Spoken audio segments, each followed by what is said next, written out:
Hi, welcome to the Book Angle. I'm Anna, and this is Sabrina. And today we are going to be talking about October-y fall spooky stuff. And in honor of that, we're both wearing our spooky read more books. Books. I love this shirt. Every time I wear it out, someone's like, "Where'd you buy it?" And I'm like, "My friend made it." And they're like, "Oh." And we did not discuss wearing this at the same time. We just got on the call and we're like, we're You matching. know that we just want to read more books. Yeah. And speaking of books, we're going to be talking about The Very Secret Society of Irregular Witches today. Woohoo!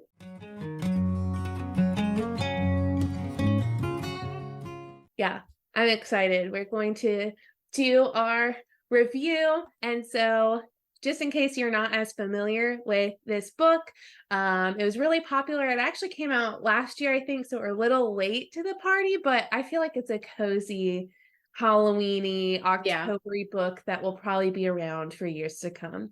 But here's just the brief summary, which is, as one of the few witches in Britain, Micah Moo knows that she has to hide her magic, keep her head down, and stay away from other witches so their powers don't mingle and draw attention.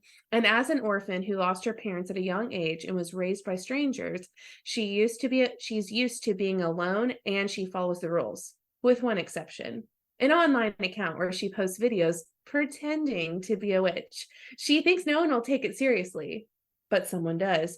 Dun dun dun. An unexpected message arrives, begging her to travel to the remote and mysterious nowhere house to teach three young witches how to control their magic. I was super excited to read this book because I'm like, oh my gosh, like that is such a good cover. Like, you're a witch and you're just gonna pretend because it's 2023 and everyone's, you know what I mean? Yeah.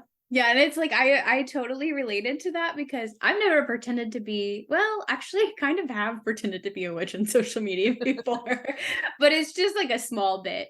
But like her whole thing is that like her channel is that she's like a fake witch and she assumes that everyone will think that like it's just special effects and stuff. And I've definitely seen a lot of creators, especially on TikTok, who are like Tavern Keep core, like witch core, that kind of like vibe where they've got like a whole setup and they've got like potion bottles in the back and a cauldron and all that. And I was like, I can totally see this. Yeah, 100%. that's what immediately drew me to this book, because I'm like, wait, what? So but she's actually a witch. Yeah, she's like actually a witch. So as per our usual, we have our rubric categories. Go back and watch our previous video if you want to learn more about how we are going to read and evaluate books in as least amount of biasness as possible, basically, except for one. One is slightly biased. One category. Just one. But yeah. Characterization. Okay, so I feel like the characters made the book for me, not the plot. So I would say 4 for I'm like waffling between a 3 and a 4 because there was one character in particular that bothered me because he's an 80-year-old man, but he talked like a 12-year-old.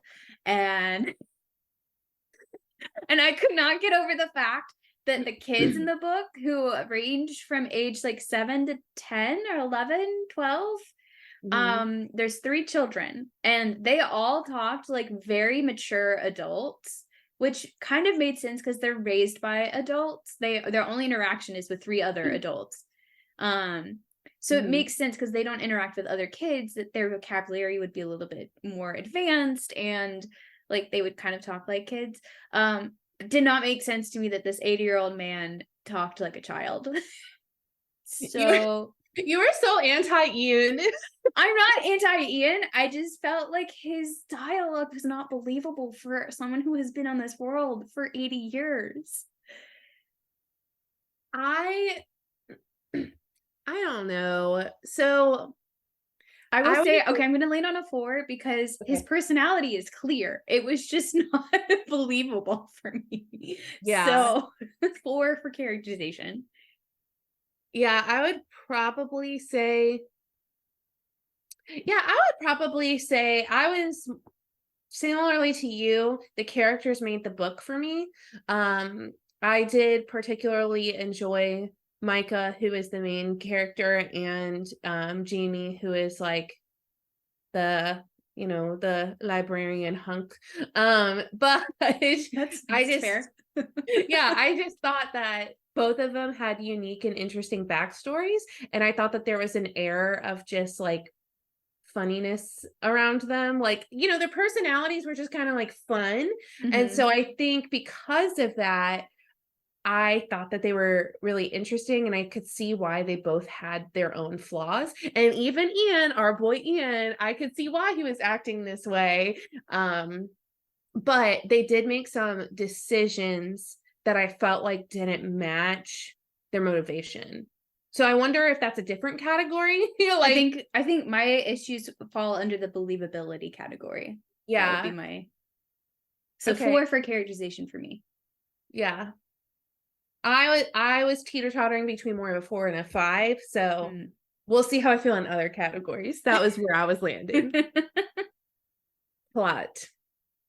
Okay. So I feel like okay, I really do feel like the first 75% of this book was pretty solid plot-wise, and then there's a plot twist that I saw coming from the very beginning of the book, and then there just Mhm, kept being plot twists after that, and that were like building on each other.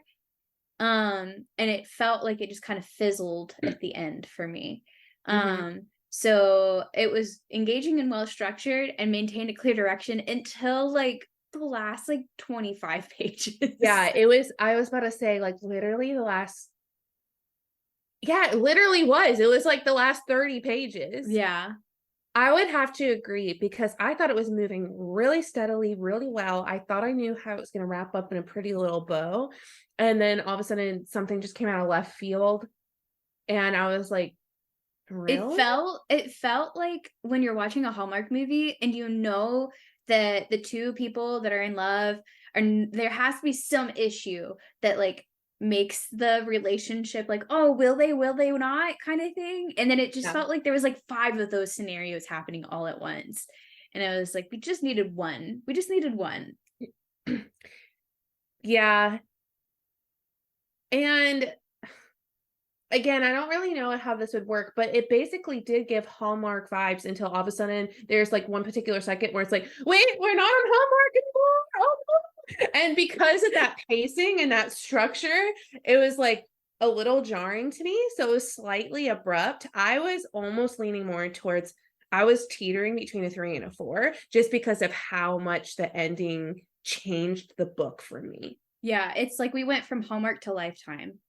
Yeah, all of a sudden, you're All just of a like, sudden we're like, oh, that was way darker than I thought it was gonna be. yes. And then it's like courtroom drama too. Yeah, yeah. So It definitely made the switch from Hallmark to Lifetime. I feel like that's a good analogy. yeah. So where would you land? I was landing between a 3 and a 4. Yeah, I feel like I'm the same. I would probably say 3 because of just how much that ending was like, whoa. Okay, so we're at like maybe a 4, 4.5, and a 3. We have to Yeah. remember this. Okay. Author's voice. This is I our one. This is our fancy one for people who haven't watched the rubric. How does the author's personality shine through in the tone? Yeah, so I felt like her writing style, it felt very like cozy and warm and again, kind of hallmarky. Um I would land on a 4 with this because there was nothing that was like, "Oh, this is incredibly unique and distinct and like a defining feature of the work." I think that's like the thing I would say. It's not quite a 5 because it wasn't necessarily a defining feature of the work, but it was good, and I did enjoy the writing voice. I just don't feel like it was quite a 5. Yeah, we can't really do halves. Yeah. I would say it was closer to a 5 for me than a 4 Okay. because I felt happy reading it. And that has a lot to do because it wasn't the plot necessarily that was happy. It was the way that the plot was written. Even when there's arguments happening and some of the banter, it just had an airy vibe to it. That's true. Um, and I thought that she did that really, really well. Out of everything in the book, I would almost say this was the highest category for me because it Okay. Yeah. consistently had the same tone for me. I could settle with a 5. I could Okay. be persuaded. Well, I mean, I but is that not true? Like, it really, no, no, I yeah. agree. Yeah. It wasn't, I think I wouldn't, if you had given me another book by her and said, like, I didn't know it was written by her, I wouldn't be able to tell, I don't think. I wouldn't be Mhm. able to be like, "Oh, yeah, this is Sangu Mandanna." Like, I know, that this is written by her. Uh, but I did enjoy the writing style, and it's kind of witty. Like you said, it's just fun, and And it was very consistent. it was, yeah. Even when it changed to Lifetime, there were still moments where you're still cracking up. So Yeah. it's like, okay, and which almost made the plot more jarring because I'm like, wait, we still have the same tone. You're What's right, that's happening? true, yeah. So I thought Okay, that I was leaning more towards a 5. okay, okay. Okay.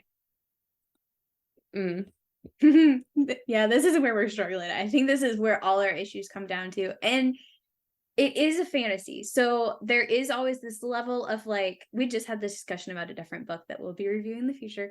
There is this level of believability with fantasy where, like, sometimes you have to suspend your disbelief. Um, and I felt like the world building here was pretty well done, because it's set in our world, except for in this version of our world, witches exist. And there is an important plot point that witches are always orphans. So when they're born, their parents die shortly after for various different reasons, and it's because of this curse from way back in the past. Anyway, I felt like there was a lot of inconsistencies Mhm. with both character motivation and just like these plot twists that happened at the end, where I was like, if you had let like given us some seeds for this plot twist, I would be on board with you. Yeah. But we're just like finding things out at the end, and it felt like she was just trying to wrap things up really quickly, and it fell apart for me. Yeah. I if I'm being honest, I was my first knee-jerk reaction was actually a 2 for the Oof, book yeah. because there was not just one of the plot twists, there is an issue where, the will they, won't they, and without giving away too much, the responses to that, you don't need to be in a fantasy to know that the reactions and the responses were not appropriate. Like, it was very quick. It did not make sense. The flow didn't work. So it lost believability for me in terms of the world and in terms of the romance. So it was like Mhm. a double whammy punch. And this plot twist that we keep on referring to, I actually knew there's no way in heck that the author did not have it planned. It just was not well executed because it was an excellent plot twist, but it was not executed well. And there was another character at the very end who all of a sudden changed their entire minds about a certain way of living. It, and it made no sense. Right. So just really the last 30 pages, I don't know, maybe Sangu, we really needed 100 more pages. Like, because I really liked the book. But then I just feel like it lost it for me. Mhm. Yeah. So I think I'm closer to a 3 than a 2, Okay. but yeah, it I would still, I think I well, we'll go on. We'll go on. I'm like getting ahead of myself here. Well, this is the last one. Yeah, So I think that I'm landing on a 4 for this one. I'd recommend it. That's what I was about to say, is yeah. I would recommend it because I did enjoy reading it.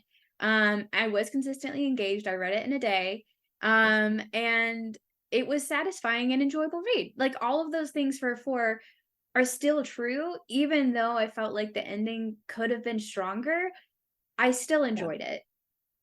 I have recommended this book since reading it to 2 people, not just 1, but 2, but with the caveat of, "Hey, you're really gonna like this book. You're gonna be slightly peeved with a plot twist, but you'll be able to see that it was planned." And they were Yeah. all like and they were like, "Oh, okay," because it wasn't like a plot twist from left field. if you read the book, you'll understand what we're saying. So I would say, yeah, definitely a 4. It's been recommended. I had a great time reading it. It was really fun. It just, the believability really just crushed it for me in some ways. So. And I will say that I feel like both of us can be a little bit critical of believability. Yeah. Especially after discussing the book that we were just discussing, that I will not say because it is a spoiler for future videos. But I feel like that is something for us that could make or break a story, and it may not be so for other readers. I think anyone who picked up this book to read it, I can't imagine. I would be shocked, and unless they just hate fantasy or light and airy books, I can't imagine anyone would pick it up and say, I hated this book. Like, I think everyone would have a good experience. Like, they will have a great experience reading it. It's just, there are certain things that could have been better with just like a couple pages or even just a couple of mentions throughout the book. I actually saw someone, it's funny that you said that because I saw someone recommending this book on TikTok a couple of days ago. Meg's Tea Room, I think, is her username. And she has a cozy fantasy book club, and before she said the name of the book, she said this is a book that I would recommend for romance readers, for fantasy readers, for people who don't like fantasy. I would recommend this for like any type of reader.